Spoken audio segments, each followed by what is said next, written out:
Jason Goes to Hell ended with the promise of something fans of horror movies probably had no idea they wanted until it happened. That final glorious shot of Freddy's blades dragging Jason's mask into the pits of hell. Funny enough, though, New Lines and Paramount had been trying to make Freddy vs. Jason happen ever since 1987.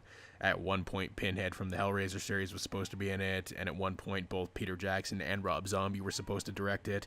It's crazy it took 16 years for this movie to finally happen, but it did, and was it worth all that effort? The movie has a pretty cool premise, actually. Everyone has forgotten about Freddy, which has stripped him of his power to kill. So Freddy wakes up Jason to kill for him and make everyone think Freddy's back.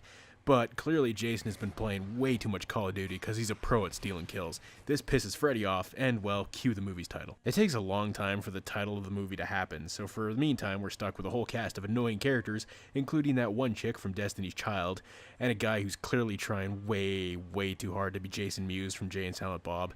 I mean, why didn't they just go the extra mile and get the real Mewes to play this guy? That would've been awesome. Ah well, at least we get to watch them die in horrible ways. One of my favorite kills is when Jason just goes fucking apeshit on this dude on the bed.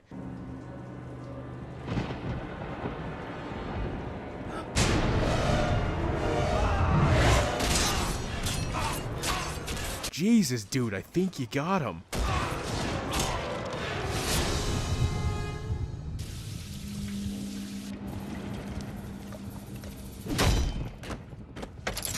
Well, can never be too sure, I guess. Once Jason and Freddy finally meet up, they do a very good job of establishing each one's weaknesses and strengths.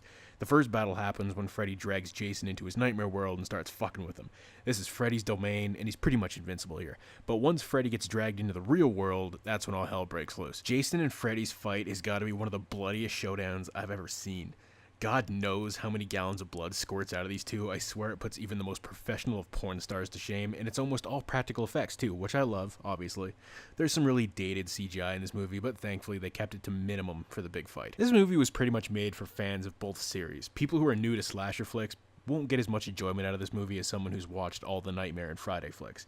I was such a huge fan that Freddy vs. Jason was actually the very first R-rated movie I ever got to see in a theater at the right mature age of 11. And before the movie even came out, I used to spend all my computer lab classes in school listening to the movie's heavy metal soundtrack on their website, again at the age of 11.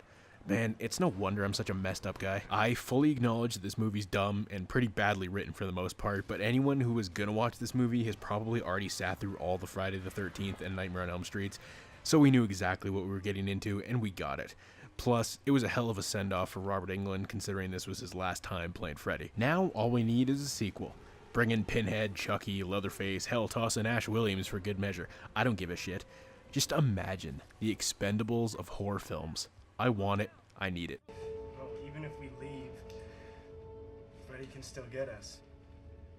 We all know about him. We're all afraid of him. Survive the world.